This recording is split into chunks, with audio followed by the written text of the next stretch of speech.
بسم الله والصلاة والسلام على رسول الله. إخواني أخواتي، السلام عليكم ورحمة الله تعالى وبركاته. اليوم البلاد راهي تمر بمرحلة حساسة جدا جدا جدا ودقيقة جدا جدا، ولا بد علينا بالحذر والحيطة وأن لا ننجر وراء أي عنف مفتعل من أي طرف ما، لأن البلد مقدمة على تغييرات سوف تكون تغييرات كبيرة رغم إرادة البعض أن يكون هذا التغيير في استمرارية الفساد وسياسة العقاب، بحيث اليوم الناس اللي دات البلاد لهذه الهوية ceux qui ont ruiné le pays sont en train de négocier leur départ. On ne négocie pas avec les voleurs. Ils attaquent le service secret algérien. Vous savez, dans le monde entier, les services secrets commettent des dépassements comme la CIA, le Mossad, le KGB, et j'en passe. Commettent des erreurs, commettent des dépassements. Dans le feu de l'action, des exécutants reçoivent des ordres et on les a convaincus que c'est dans l'intérêt de la nation, ils agissent en conséquence. Donc, on ne peut pas dire que les services secrets algériens soient une particularité ou soit un cas particulier qui ne commet pas d'erreur, alors que l'un des services de sécurité les plus criminels de la Terre est celui des États-Unis. Ensuite viennent les pseudo-démocraties pour arriver au services secrets des pays sous-développés ou des pays qui font marche arrière comme nous. Vous avez ruiné le pays. Fadi 20 سنة هذه, vous avez ruiné le pays. C'est la banqueroute totale. هنا اليوم النوم الجنرالات اللي جابوا بوتفليقة. اليوم الجنرالات اللي جابوا بوتفليقة حتى بوست مورتان، لأن الكثير منهم أو نقدر نقول تقريبا الكل ماتوا، بقاو منهم البعض حيين اليوم، وربما بقى توفيق، بقى جبار مهنا، بقى تواتي. هذو هما الجنرالات مع اللي ماتوا علي بالخير، العربي بالخير والعماري اسماعيل ومحمد. وكذلك ربما بعض الجنرالات كما نزار اللي كانوا ربما مازال عندهم كلمة آنذاك، كانوا يستشارون. هنا نقول نلقي المسؤولية على هذا، واليوم اللي بقاو عليهم باش يصلحوا الغلطة تاعهم اللي جابوه يدوه، لأن هما جابوه، انتوما جبتوه فيها، انتوما جبتوه، لازمكم انتوما تهنيونا منه بدون أن تسل قطرة من دينا. ما كاش مفاوضات مع السراق، ما كاش مفاوضات. الشعب ما يقبلش يتنازل على حقوقه التي سلبت، أمواله التي نهبت. هنا يقدر الإنسان والشعب الجزائري يتسامح مع ربما تجاوزات كانت في إطار العمل وفي إطار الصرامة ربما وفي إطار، ولكن السرقة ما عندهاش مبرر، الفساد ما عندوش مبرر، إلا إذا كان ربما كانوا هاد الناس جاو في مهمة من طرف الخارج، وكانوا يعني زيت ميسيوني pour déstructurer l'économie algérienne, missionné pour déstructurer les services secrets algériens, déstructurer l'armée, déstructurer les institutions en général, et c'est ce qui est arrivé لي 3 موندا رانا رايحين في الكاتريام موندا سي لو كور دو غراس اذا كملناه. على كل حال نتمناو ما يزيدش يكمل هذا الكاتريام موندا. الور هاد الناس انا نظن وقلتها عندها 3 سنين ولا 4 سنين بان الناس ils sont missionnés. Ils sont là pour siphonner et tarir les richesses nationales. Ils sont là et le comble dans tout ça, c'est que, et c'est une question que je dois encore poser au DRS, du moment que vos enquêtes sont déterminantes pour l'octroi de des postes de responsabilité, les ministères, etc., les directeurs centraux, généraux, tout ça, là où il y a le centre de décision. L'enquête du DRS a toujours été déterminante pour le recrutement.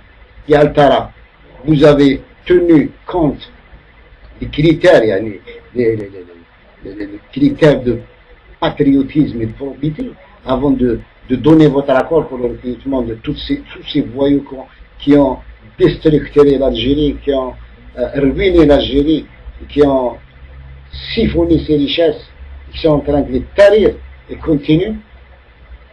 Bien sûr, ils ont pris la précaution d'envoyer leurs enfants à l'étranger pour les études, soi-disant, mais pour les installer, ils ont transféré de l'argent, acquis des biens à l'étranger et laissé leurs enfants maintenant là-bas. Ils sont prêts à prendre leurs valises et fuir. Il faut leur fermer les aéroports, à mon avis. Il faut commencer déjà par ça. Personne ne doit quitter le pays. Alors, sinon, puisque les enquêtes du DRS sont déterminantes, si vous n'avez pas pris en compte les 2 paramètres, le patriotisme et la probité, la compétence et tout ce qui va avec, quels sont les critères? أكاد أقول بأن فيها إن ما كان نروحوا في التوضيحات على كل حال. حنا نقولوا ما تحاولوش برك تعاودوا توضعوا نظام. N'essayez pas de mettre en place un système tel que celui qui va partir et qui est fini, est définitivement fini. N'essayez pas de le remettre. إذا كان سعيداني هذا تجرأ باش يطعن في مؤسسة من المؤسسات اللي في العالم كامل ما صارتش مثل هذه الحالة. ما فهمناش هذه المؤسسة وش راهي دير باش تحط لنا الملفات نتاعو الساكن اللي عنده في فرنسا وكارد ريزيدونس وهو تونسي في الأصل. يعني ما راناش شايفين واش راهي تستنى هذه الأجهزة اللي هو يعني طعن فيها دفاس يعني فرونتالمون بدون خوف بدون خجل بدون. واليوم راه يزيد يولي للحزب الخيانة. خاطرش الحزب الخيانة هذا لابد تكونوا عالمين بأن النظام الجديد اللي راح يكون لابد ما يتعاملش بالقديم. يعني كانوا حزبين يسموا أحزاب السلطة، لابد أن هذا الحزبين هذو ينحلوا باش كيكون نظام جديد يكون بالجديد ماشي بالأحزاب القديمة. C'est-à-dire les anciens partis, c'est fini. Ils ont usurpé le bien de tout un peuple, un patrimoine de libération nationale, le FLN. Ce sont des voyous et des voleurs qui l'ont usurpé. هذا الباتريمون هذا لابد أن يرجع للموزي ويرجع لمواليه. واللي يحب يكون حزب باش يناضل يناضل، ولكن ما ياخذش الباتريمون تاع الشعب كامل يمشى باسمه. هذه tout changement. هذا الRMD والFLN ce sont 2 machines pour la fraude électorale. Donc on ne pourra jamais faire des élections propres. On ne pourra jamais passer le cap de la fraude électorale et le cap de la dictature et de la démocrature, disons, parce que je veux en passant préciser une chose. Pour les partis politiques qui se disent nous sommes des opposants, je dirais vous êtes des participationnistes. Je ne les répéterai jamais assez. Participationnistes, tous ceux qui participent dans les institutions de tout système qui servent ce système, qui le maintiennent en l'état, c'est-à-dire des assemblées non élues, tout cela, ce sont des participationnistes. Ils n'ont pas le droit de parler d'opposition ou de se définir comme tel.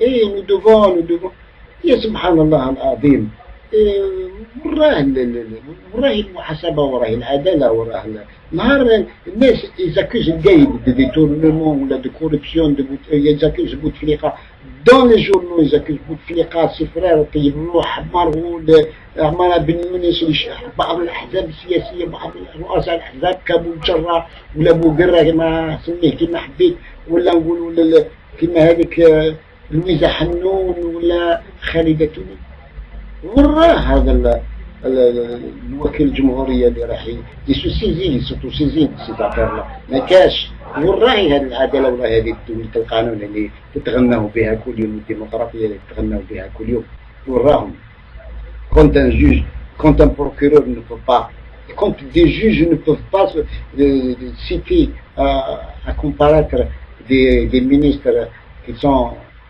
noyés dans la corruption jusqu'au cou, dans des affaires de corruption, ils sont pas, les juges ne sont pas aptes à les convoquer ou à les citer à la comparution.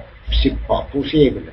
وراهي هذا تمسخروا البلاد هذه راهي هذه دولة أعظم دولة في إفريقيا أكبر دولة في إفريقيا أعظم تاريخ عندها في إفريقيا وحتى نقولوا من العظماء في العالم تلعب بها كمشان تاع لي فوايو ما تحشموش بعد ما تحشموش وما تخجلوش بنفسكم يا أيها الوطنيين اللي موجودين في كل المناصب وفي كل الأماكن في هذه الدولة وما تقدروش تنوضوا اليوم كرجل واحد وتقولوا كفى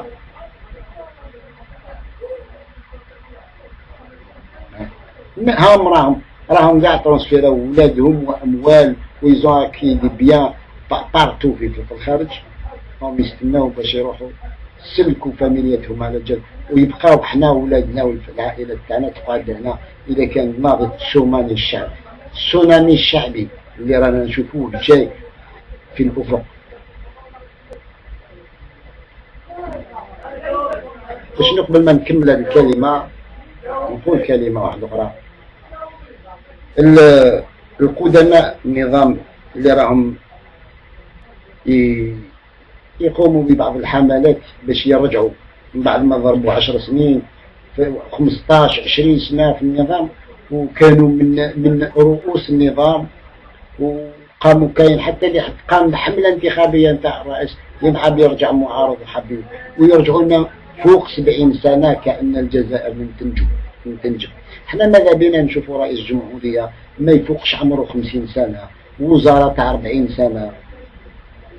ماذا بينا نشوفوا كفاءات اليوم؟ انتهى الأمر.